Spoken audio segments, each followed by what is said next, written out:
nos mantenemos cerca, así, ¿vale? Con la misma carga nos con un palo.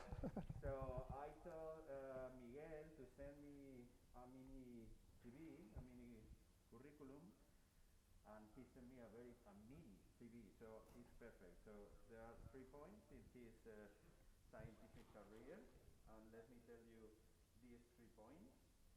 Miguel joined the protein enema group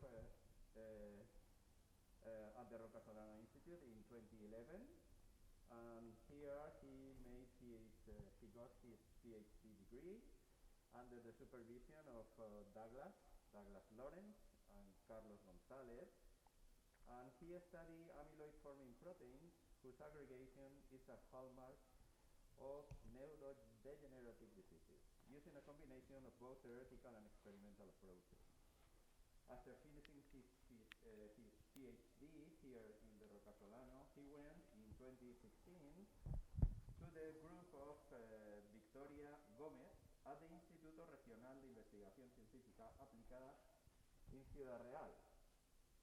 Well, he focused his research in the development of a new small volume NMR approach to tackle the study of mass-limited samples. Surprisingly, during this period, he signed a research and discovery contract with the Wageningen University in the Netherlands to manufacture a new NMR hardware and develop algorithms for spin dynamic simulation. He also developed protocols to resolve the structure of hybrid amyloids using solid-state NMR in collaboration with Professor McDermott at Columbia University. And I'm finishing. He rejoined the Rocasolano Institute in 2019 thanks to funding of a junior leader fellowship from La Caixa Foundation, and the same year he obtained a contract, Juan de la Cerva contract. Being ranked in these 2 cases in the first position. In 2020, Miguel was awarded with a Ramón y Cajal contract and scored the 3rd highest mark in biosciences. So, my God, congratulations, Miguel. Thank you. So, and that's the mini theory. Thank you very much, Miguel. So, you can start your presentation. Thank you. Thank you, Jose Miguel. So first of all, I'd like to thank Esther and Jose Miguel for making this possible, because it's a bit emotional. But I was telling to them this morning that I feel that after this horrible year, things are changing, because we can be, at least some of us, physically here, because I think we are all done with virtual presentations and being in front of the computer alone at home, so thank you. And having said this, I'm going to talk about heterotypic interactions in the aggregated state. And I'm saying in the aggregated state because we are used to talk about protein-protein interactions like dimers or tetramers or monomer conformational changes, but we are not so used to these aggregated states. So what I'm going to talk today is about self-assembly and coassembly, but a special type of coassembly, which is that in which two different proteins, here this is represented by different colors, can polymerize into a 1-to-1 copolymer, which is a kind of self-assembly but involving two different molecules. And then I'm going to show you which tools we are developing to study the difference between self and coassembly.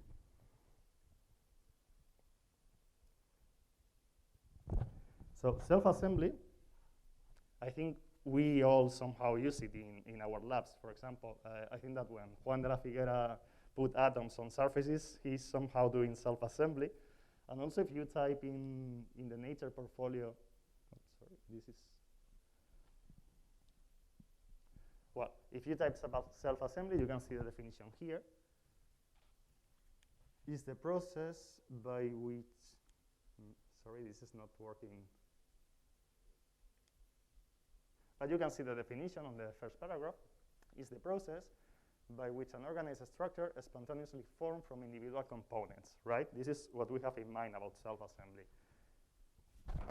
And you can see that it is really everywhere. So these are some of the recent papers from this month, and you can see organic superstructure, microwires, or ultraviolet here on the bottom right, ultraviolet irradiation, responsive dynamic, ultra-long, organic phosphorescent in polymeric systems. So self-assembly is really, really, really everywhere.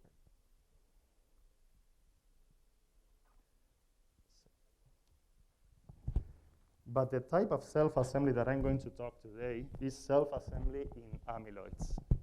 So amyloids are, I guess we all know amyloids, which are this type of protein assemblies. I don't know why this is not. Well, amyloids are protein fibrils, as you can see here in this large micrograph, which are composed of beta secondary structure, as you can see here. So what fascinates the most to me is that amyloids are involved in both health and disease. So these two green heads down there, what represents is that a protein fibril can be involved in the consolidation of memories, but it can also be involved in the destruction of memories, as in the case of, for instance, Alzheimer's disease.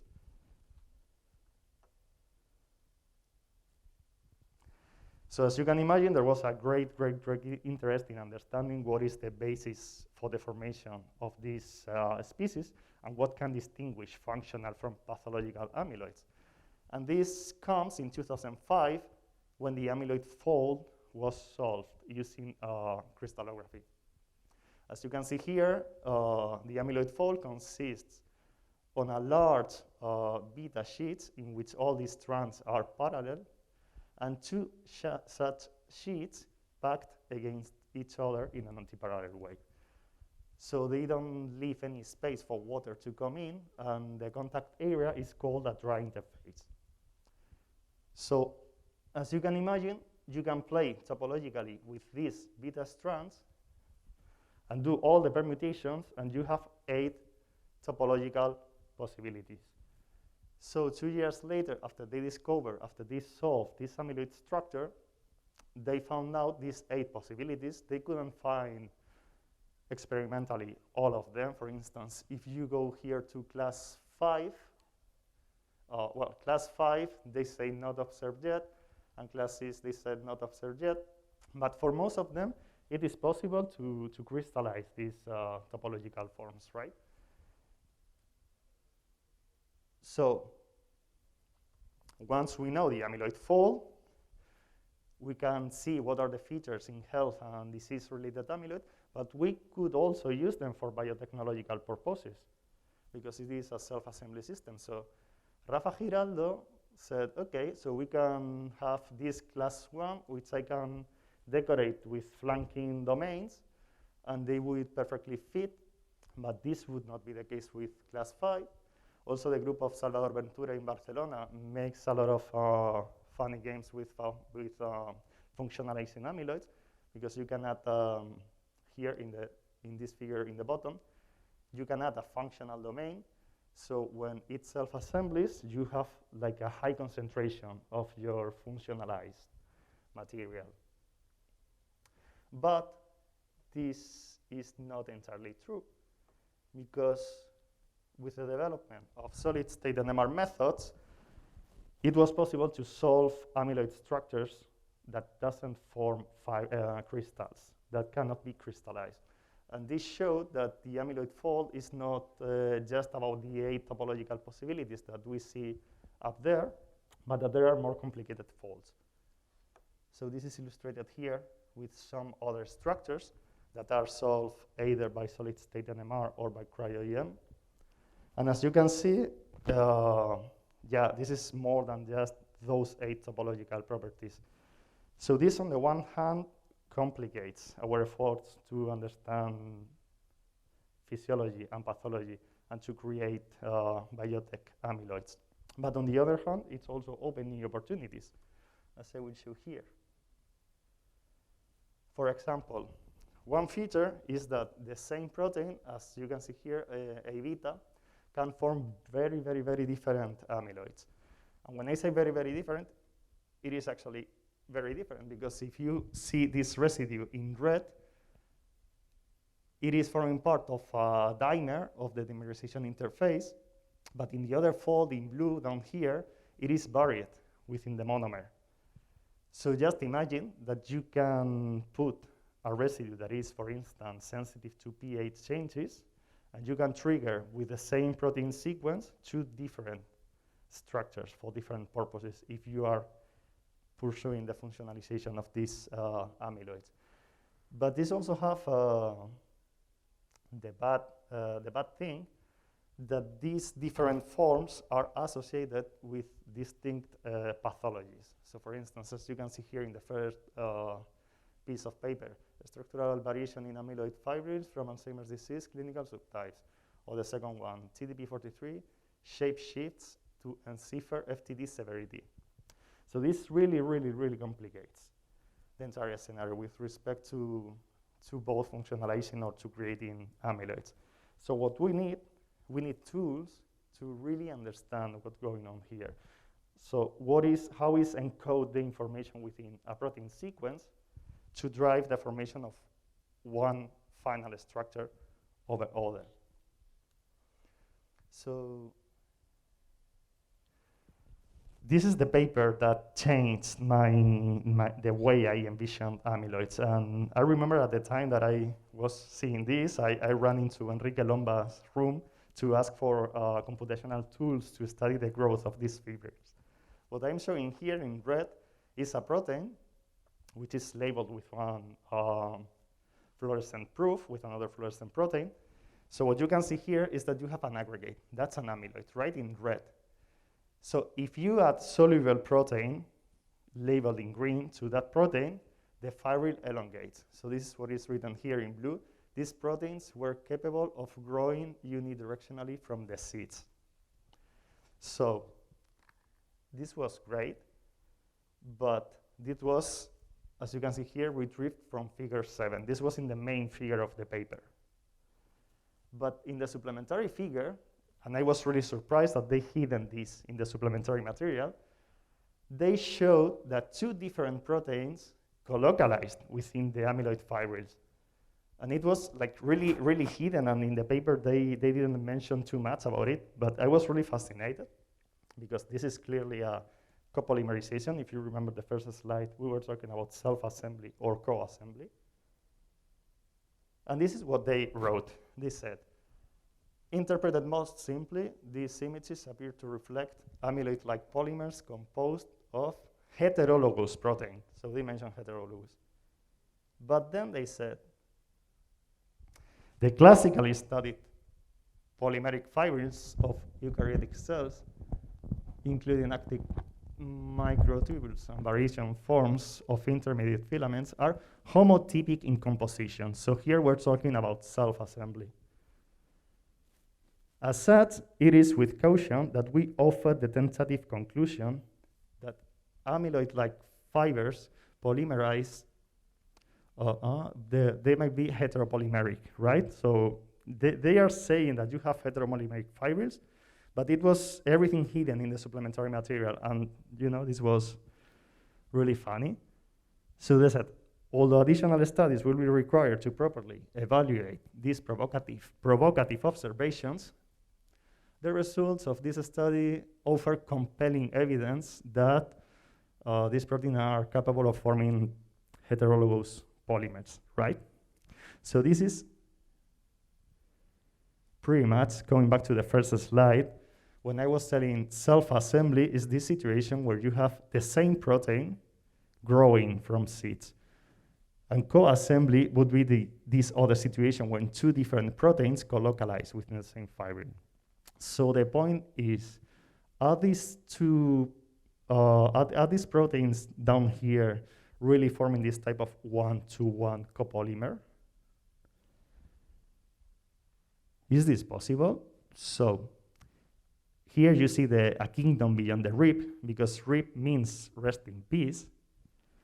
But rib are also proteins that we showed that can form this type of assembly in the amyloid form. This was really interesting because since 2012, from this paper from Kato, 6 years later, we were able to find a system where we could provide evidence that these folds actually form in nature. So what is really interesting is that both proteins here in the square that you have evolved coassembly, you see that both RIP proteins can form homoamyloids on their own, so they can self-assembly. But when you mix them together, they prefer to coassembly. And they do in this one-to-one process. So I really think that there is a kingdom beyond the RIP, and that these proteins that were found in 2012 and that now are very, very popular are forming hybrid amyloids. But it's just a matter of finding the right tools to prove this type of arrangement. So here I have some slide about the biology of the systems, but I'm going to skip this because I think I'd rather focus on the physical chemistry because coassembly is important. So I'm just going to mention that the two proteins, when they mix together, they form this functional hetero-amyloid, which activates a cell death mechanism known as necroptosis. Okay, so RIPK1 or RIP1 forms a homoamyloid and RIP3 also, but when they are together, they form this hybrid amyloid and they signal cell death. So this is even more intriguing that the viruses have evolved proteins that can also co-assembly with the RIPK protein to displace the RIP1 and preferentially form this purple and green M45 RIP3 hybrid amyloid. And this hybrid amyloid is not functional. So this way, the cells think they have signaled the necroptosis pathway, but they don't. So the virus survives, okay?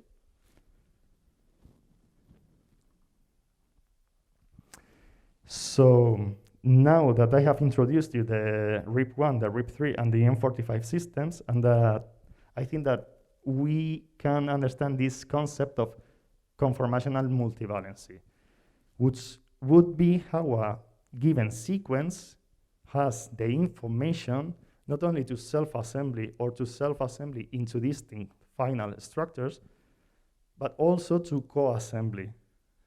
But more fascinating, what this means to me is that for any given self-assembly sequence, we should be able to find a mating sequence that drives the preferential formation of a hybrid amyloid. And this is proven by the RIP1, RIP3, and further proved with the strategy of the M45 virus. So the tools that we are using to study these systems are mostly centered around NMR, as you can imagine. So this is a way to simplify the process. We have a monomer, and the monomer is going towards the formation of an aggregated structure, which is depicted as gray and white squares. With solution NMR, which is the tool that we have here in the Rocasolano, we can study the molecules as long as they remain in solution and as they remain within a certain molecular weight. So the species that are too big, like these assemblies with the gray and white squares, cannot be studied by solution NMR, but we can see the monomer. We can see the monomer, and we can register the spectrum as illustrated here. Sorry. On the right side. But as the process continues and we are forming the larger oligomers and fibrils, we no longer see signals in the spectra, right? Because they are no longer within the molecular weight that can be studied by solution NMR. But we can take this sample and put it inside a rotor. This is the difference between solution and solid state NMR. In solution, you have the tube with your liquid, and in solid state, you have a rotor that is spinning at this angle. And you can retrieve all the information. Actually, this is a real spectra spectrum from the information that is missing above. So you can really see what you are not seeing in the solution part because it's already too big. And once you get these structures, you can solve them. You can solve the structure of the fibrils by solid-state NMR. And this allows you to compute the interaction energies within monomer. Because once you have the structure, you can take two monomers within each assembled state and compare the interaction energies when you have a homotypic fibrils. For example, all the interactions will be isoleucine, or valine.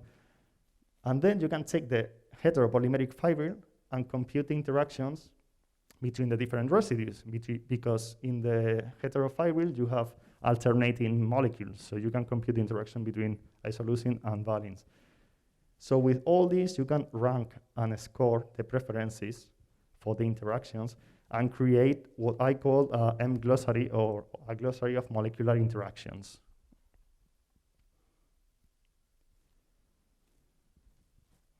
So once we have this information, we can start doing mutations in the sequence to see how a particular mutation changes the preferences for self or co-assembly, and then redo the process and enlarge your molecular glossary, and also verify. If you see that this isoleucine to valine interaction is very powerful, then you would expect that putting these residues would promote co-assembly. So this is the kind of strategy.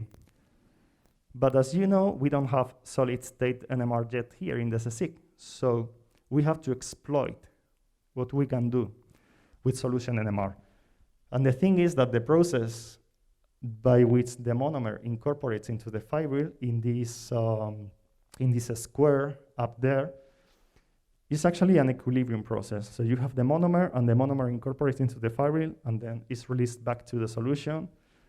So with NMR, we can measure these rate constants. And we can also map with residues are interacting with the surface of the fibril. And this is something very unique of NMR, because I guess we are all done listening that for IDPs, for intrinsically disordered proteins, NMR is the method of choice because they cannot be crystallized.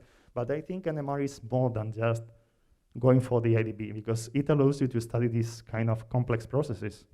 Because here I'm talking about amyloids, but you can apply this to any process where you have this sort of equilibria. So these experiments are called DEST, for dark state exchange saturation transfer, here in the bottom right. And basically, you obtain this type of profile per every residue. And when you have broad profiles, like for L70, I'm really sorry that I cannot point, but now it's working back.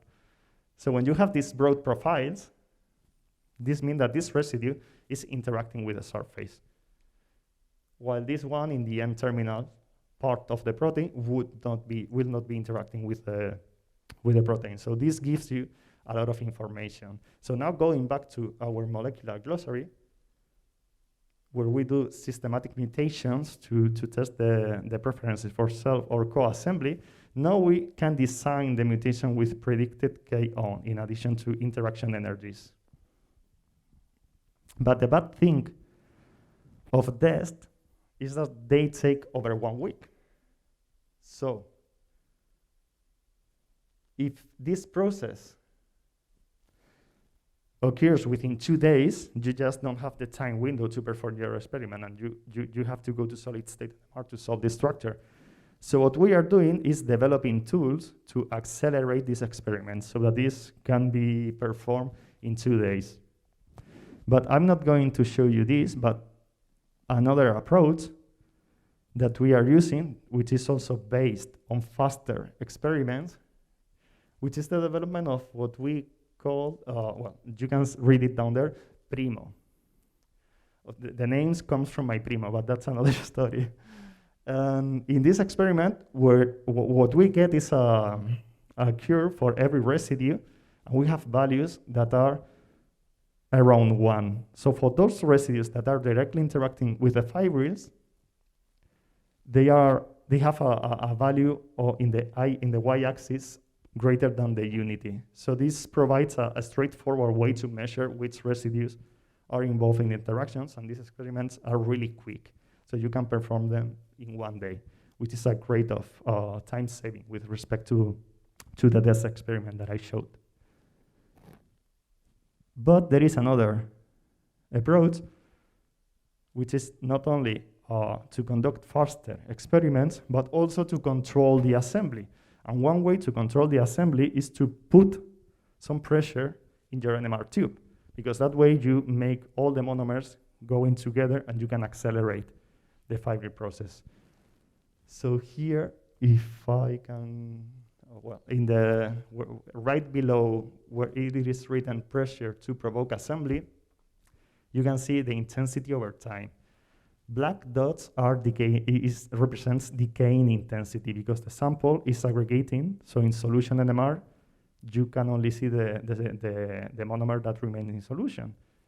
So you are losing intensity because the monomer is aggregating. But when you apply pressure, these are the red dots, then you can alter these kinetics and accelerate pressure. So sometimes you want to accelerate pressure if your system is taking too low in aggregating. And we have done this, and we have been able to record DES experiments, as you can see on the right part with black and red dots. And as I mentioned before, when you have narrow profiles, as the black dots, circles, they represent that you don't have an interacting residue. But the residue in red would be a residue interacting with the surface. So you can really control what you want to do and how to study the self-assembly of your system. So just to sum up to this point, which I think is good, as I cannot really point to what I have been telling you, is that we can study RIP proteins as model system to understand coassembly. Because we know that coassembly occurs for many proteins, also potentially in stress granules and in many biological settings. But we don't really have the tools and the systems to study these processes. So RIP proteins are indeed very good model systems to explore this and to understand how coassembly is preferred over self-assembly, and to decipher this conformational multivalency that I said before. So this is what we are doing, using solid state to see the structures of the assemblies, which I cannot point, using solution NMR, not to see the monomer form, but also to see the formation of the aggregates, and then using computational tools to create the EM glossary. So with all this, we can make variations in the sequence to go from self-assembly to coassembly and vice versa to modulate this folding.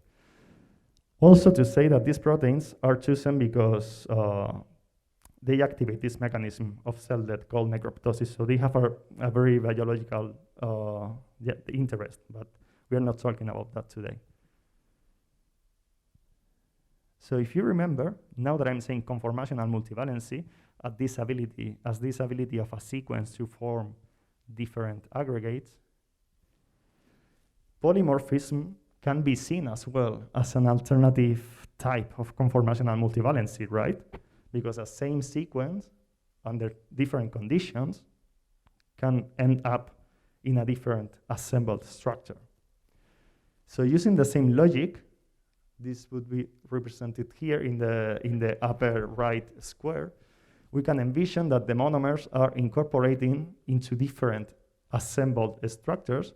And if the assembled structures are different, that means that the contact between the monomer and the fibril should be also different. And so will be their kinetics of formation. So we are applying the same methods to study how self-assembly can end up with different structures. So just as we have RIP as model proteins for coassembly, we are using TDP43 as a model system for self-assembly, because this protein has this very interesting C-terminal domain in blue, red, and green from residues 267 to residues 414. And it's ideal because this segment drives the formation of a different type of aggregates, like functional amyloids, pathological amyloids, droplets, which are only made of TDP43, but also droplets that are made of TDP43 and other proteins. So we can really study these processes. And the logic to do this, what we are doing is to use different seeds, as in this paper from Kato, where they use a seed in the fluorescent images in the central part of the slide in the bottom. So once you have your seed, you can stimulate. You can use seed. This part in the C-terminal domain in blue, in green, and red correspond to stretches of different residues.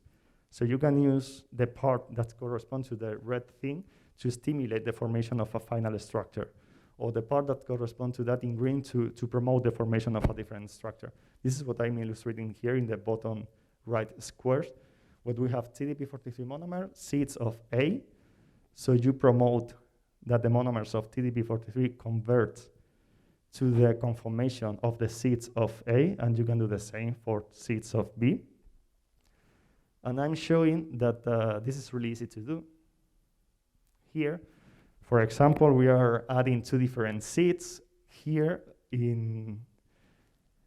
right in the middle of the slide. You can see an HSQC, and you see in red and in yellow what happens at the beginning before adding the seeds and at the end of the experiment when you add the seeds. And you see that some residues disappear because you are promoting the interaction with those residues, so you miss those signals. So then when we add another type of seeds, in the right HSQC spectra, you see that in blue is the spectrum before the seeds, and in yellow, the spectrum after the seeds. And what you see is that you have new residues because you are using a different seed, so you are driving the formation of a different structure. So we are corroborating that this is actually true by using cryo-EM and solid-state NMR, as you can see above. And they really tells you that you end up with different structures. So again, what we are doing is from those structures to get these interaction energies and try to enlarge the M glossary.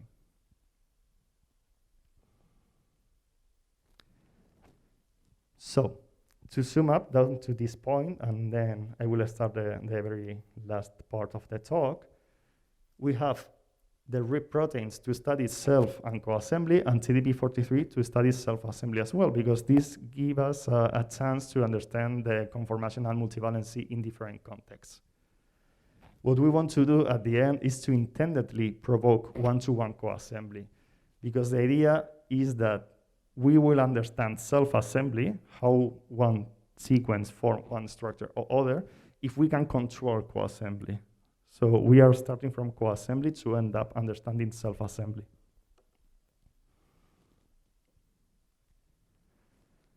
And this is the last topic, which is another level of coassembly beyond the RIP1, RIP3 system.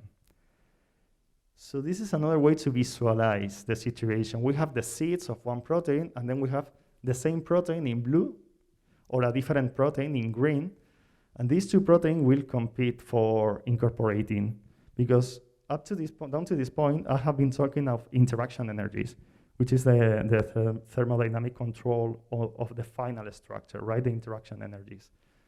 But there is also a kinetic part. When you mix together the sequences or the mutants that we do, they compete for the formation of a self-assembly system or a co-assembly system, right? So this can be envisioned in terms of rate constants, which can be measured by NMR, as I showed you before.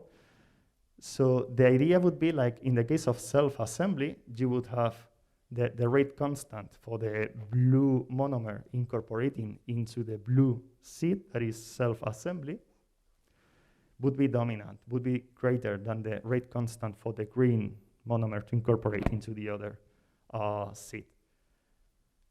But then we can also have coassembly in the sense that seeds of the blue protein induce amyloid formation in a different protein. That's also a different type of coassembly, but it's not a one-to-one coassembly, right? For the one-to-one coassembly, we would have similar rate constant for both systems so that they can incorporate alternatively to the growing seeds. So I'm making this reflection rate constants because the last coassembly process that I'm discussing is the so-called liquid-liquid phase separation, which is this process by which in cells represented down there in pink and red, you have droplets forming, right? So this droplet forms by this process called liquid-liquid phase separation, and they seem to be a way to condense molecules for dedicated functions.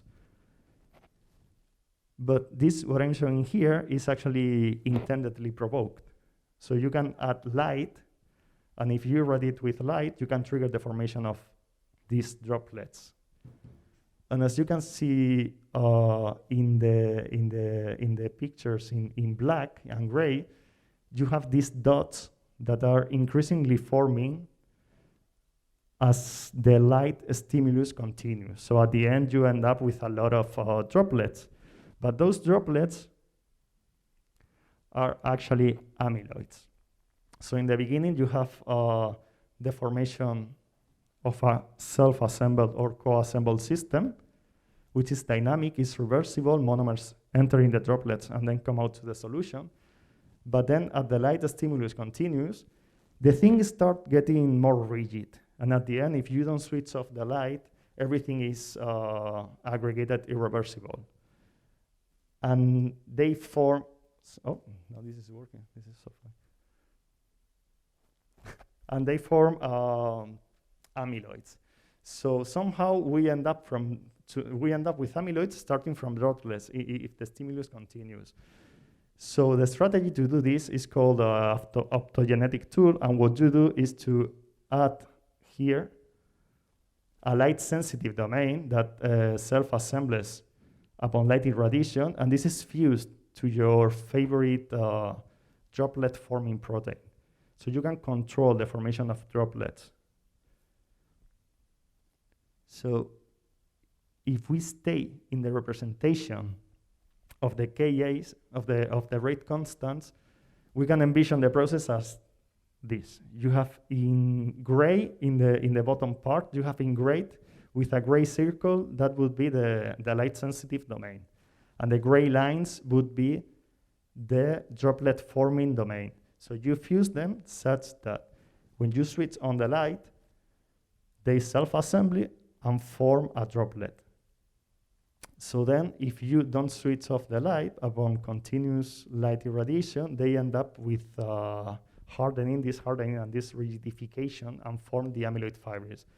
So one question is, do these fibers really form because we are applying light and we are increasing the concentration, or do these fibers form at the beginning in the central step, right when we switch on the light, as an organizational way? I mean, they could be scaffolding interactions. They don't need to be end-state interactions. So there are many open questions, but we lack tools to study this process. We can see that in cells it happens, but we don't know how we can, from the structural point of view, see what's going on within these droplets. So I said before with the pressure that we can use faster experiments or control the assembly, and I put a 1 intendedly when I talk about pressure, because there is also another tool, which is my favorite one, and this is why I leave it for the end. That is changing the cell for the NMR tube. So you can trigger that process within the NMR tube to see really how you form these condensates and how these condensates age within the tube. So you can tell what are the interactions. And then if you can do this in the NMR tube, this is like when we add in the left image, when we have this incorporation of monomer into seeds, you can visualize that. But now the seeds are not externally added, but formed in situ upon light irradiations in a controlled manner. So you can use this strategy and apply all the tools that I've been telling you the glossary to predict which mutation to do, the primo pol sequence, to understand what's going on here. And this is very important because I told you that we lack methods to study self-assembly. And I think that this recent paper actually confirms this, because so far you can count with your fingers from just one hand the number of papers that treat by NMR droplet formation. And they seem to agree that within the droplet state, proteins are disordered. So this is why they call it the unstructural biology. But there is this recent paper in which they add some sort of matrix to isolate the droplets, and they found that, well, it is written down there, that the additional NMR signal observed for the droplet form were misinterpreted as distinct chemical environment of the condensed phase. So we need reliable tools to study self and coassembly in condensed phase, just as we do in diluted phase with the RIP1, RIP3 system. So the approach is basically to put inside the NMR tube an optical fiber to deliver light to your sample with your favorite light source. It could be laser, it could be LED, it doesn't matter. And then study these processes. I'm missing here. So this is a very recent paper that we just got accepted with TDP43, that we saw that this domain, the domain that forms the droplets in blue, green, and red from 2067 to 414 form droplets, and from those droplets you get fibrils emanating. So we are characterizing the fibrils that emanate, which are colored in green, because there we add a molecule that recognizes the fibrils, that binds to them, and then shines green fluorescence, so we can be sure that these are fibrils emanating for the droplet. Here in the images that are numbered from 1 to 24, what you see is the slices from pole to pole of the droplet.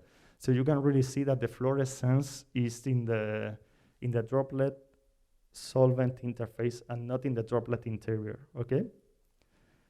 But now, in light of this paper saying that fuzz is compacted inside the droplet and not unstructured, we really wonder if, now that we are moving to the solution NMR characterization, if we can just study that process in the tube, or if we need to do the approach, the Opto NMR approach to form the condensates within the tube.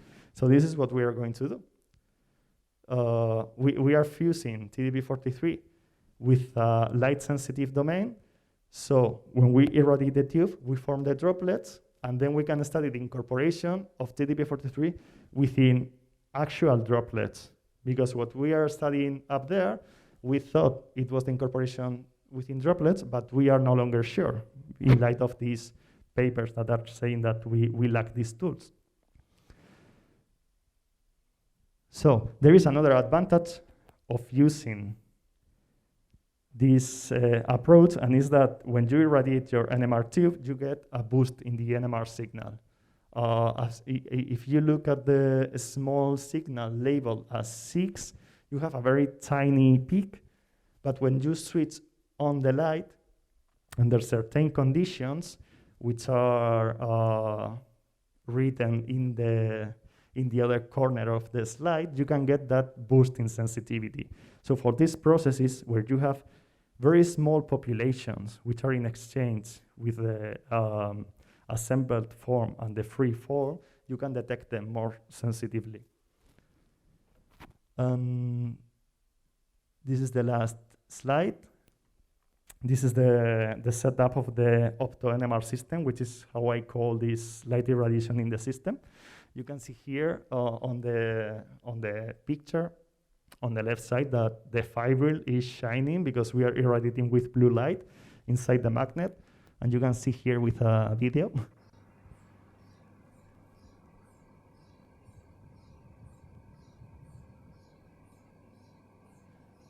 And the cool thing of this is that you can control the light from the spectrometer. So you are seeing the light because we are delivering in purpose long pulses.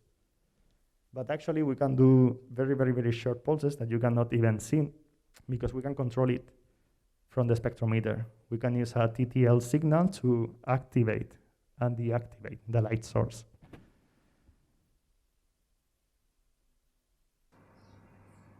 Oops. And that's it. This is a summary of this research line in general, which is called the homo and heteroligomeric foldomes of functional and pathological amyloids. And what we do is to search for new hybrid amyloids now that we have the tools to uncover this world, developing new NMR methods, creating an M glossary with a set of computational tools that include spin dynamic simulations, molecular dynamic simulation, and electronic structure calculations.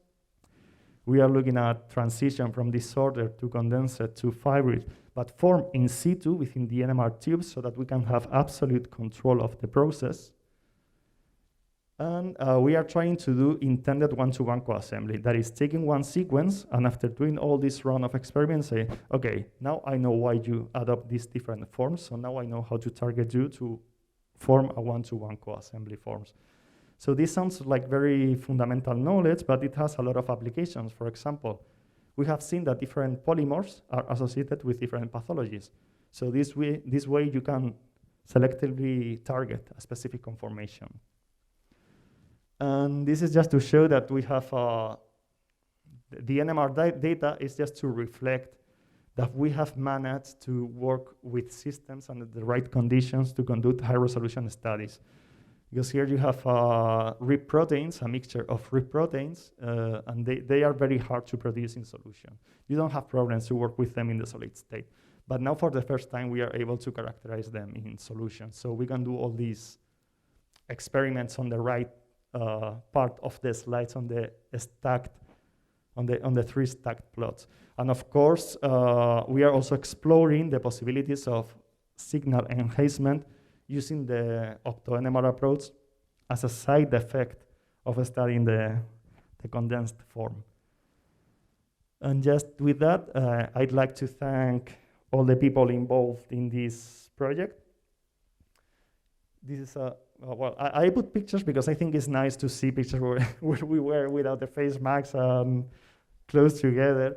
So here we have a picture from the NMR group. I took two different because in this one, in the, I cannot point, but you can see Marta and Padu. And here on the corner, you see also the NMR nucleic acid groups, which we are like two faces of a same coin, the NMR group. And I'd like also to thank you, Emanuele Burati and Cristiana Stuani. I don't have a picture of her, but she's really important because Emanuele made possible that we studied CDP43 because this collaboration started already 9 years ago. And during these 9 years, we have already published 10 papers and we have some other in revision. So it's a collaborator that I really love and I appreciate his help. Also during the application for LACAIS and preparing this project. And I also like to thank Anne McDermott from Columbia University and Hao Wu because we were involved in this adventure to elucidate the structure of the RIP protein. And it was very funny because everybody was saying, no, one-to-one coassembly doesn't exist. But so it was, yeah, we have to fight against many reviewers. And now I'm including here Margaret and Junjiao because we are extending this to study the interaction with the viral protein using the same method. So Margie and Chi, they are providing the RIP proteins and they have managed to produce in such a way that they can be labeled for solution NMR studies. And we have developed a protocol to quickly transfer to the magnet and do the entire characterization. So here, Ruben, I don't want to miss him because he is our new PhD student. And he's doing a lot of computational calculations to create this M glossary. And finally, I would like to thank my postdoc supervisors, Maria Victoria Gomez and Aldrich Belders, because I learned a lot about NMR hardware, how to modify the hardware, how to operate on proofs, and how to include the light irradiation for in situ NMR. So, and of course, I would like to thank you in the center of the slide for your attention and your patience, because I didn't expect this going like this. So thank you.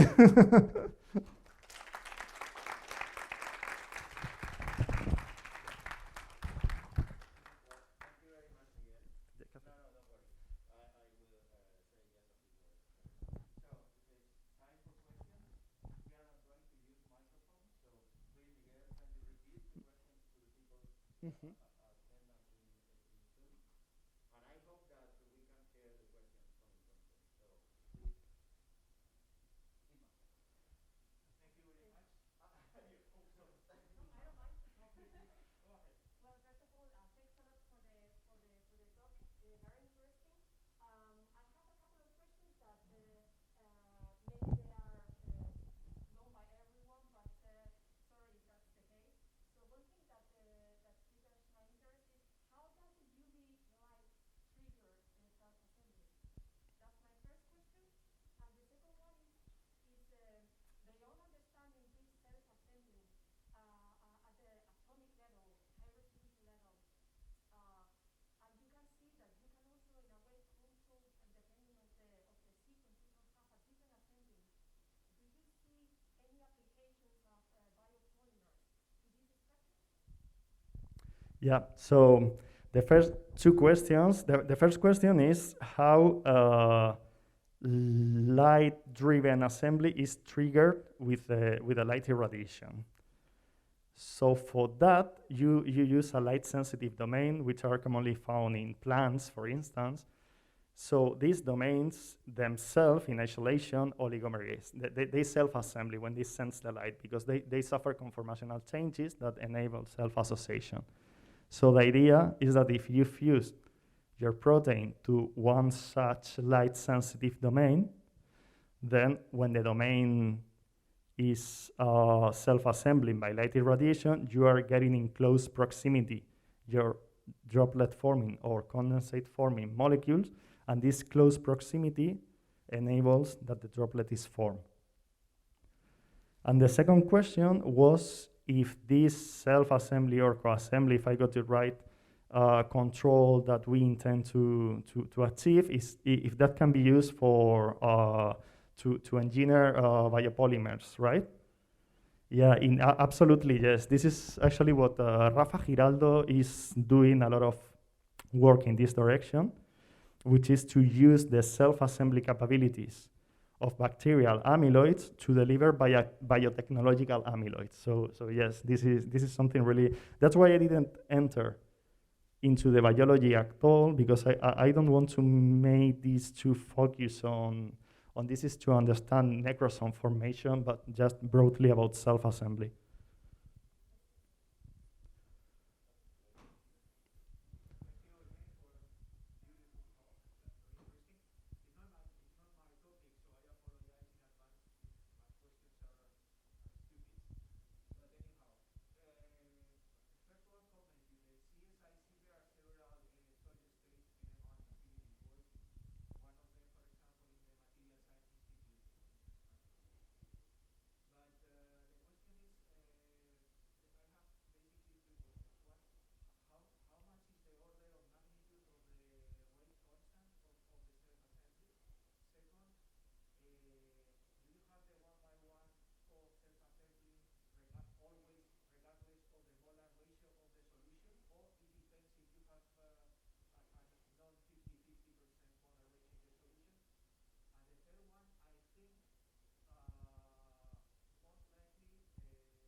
Okay, thank you. So this was quite long, so maybe maybe I have to come back to you to translate to the people on the Zoom the question. So first, there was this comment that we have some sort of infrastructure for solid-state NMR in the CSIC. Yes, that's right, but they are not equipped with the technological improvements, or not improvements, requirements that one needs for biomolecules. So they are appropriate to study materials, but unfortunately not to study proteins, because for that you need dedicated probes with 3 channels where you can simultaneously irradiate proton, carbon, and nitrogen. So you can do proton and carbon, so you can get 2D spectra, but you cannot simultaneously irradiate. And that's a pity, because if we could have one such probe here, we could do this research faster and faster.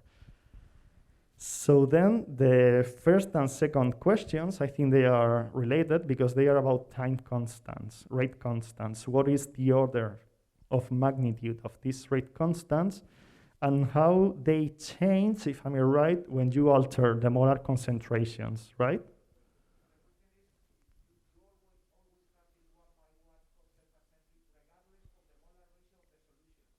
So the question is if you always have 1-to-1 coassembly regardless of the molar ratio of the solution. So for the rate constants, this is the first time we are attempting to measure this. So this is ongoing work, and I hope in a soon seminar I can tell you precise values, because we are just developing the methods to measure this process where you have interchange between the aggregate bound monomer and the free monomer, because this is something that we didn't do in the lab before. So we are now setting up these experiments for the first time. So I cannot tell you right now the values, because this is something new that is not in the literature, because these systems are quite new in the sense that we have now the protocols to work with them. And then, related to your second question, these first studies that we are doing with RIP1 and RIP3, they are co-expressed. So you have the 2 proteins form at the same time, and this is why you have the 1-to-1 perfect coassembly. And we cannot manipulate yet the external ratio. But Margaret Sunde and Chi Pham has now made up a protocol by which you can prepare separately the different components so that you can do a lot of new experiments to see competitions, real competitions events. So we just got the samples a few weeks ago, and we are working on them. So yeah, there is much to do in that sense. And this comes to your third question, which I think was more a comment. That is that you can use small and wide scattering to study this process and to learn the kinetics, the competition. And I think that's a very interesting thing to do now that with the help of Margaret, we are having these samples to really alter the molar ratios. You're welcome, thank you.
Indeed, thank you. Jose is asking that some mutations in these prion-like domains may enable control of self versus co-assembly.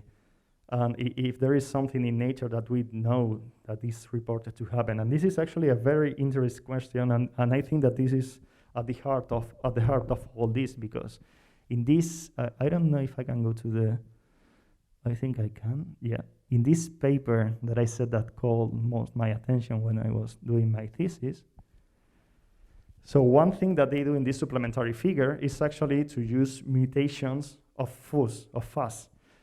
And only 2 of the mutants that they prepare were able to co-assembly. So I think that, but they never went into this. So as far as I know, there is nothing more in the literature concerning how the mutants modulate what I call the assembled foldomes. But I think that this paper in this supplementary material already has all the information to make this field exploding.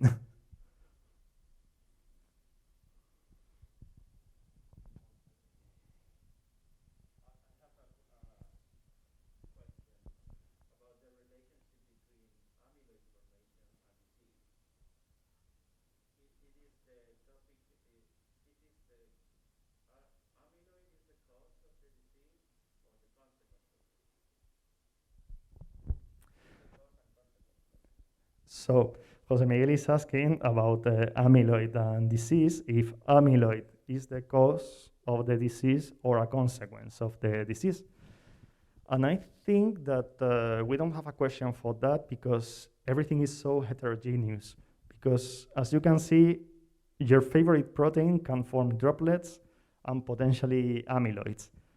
So it is really difficult to connect these observations with what happens in vivo, because amyloids are so heterogeneous, so perhaps we have a bacterial infection, and the bacterial uses functional amyloids to infect us, and those functional amyloids can provoke the conversion of amyloids, of proteins in our body that are not amyloids, but that convert into amyloid when exposed to the bacterial amyloid.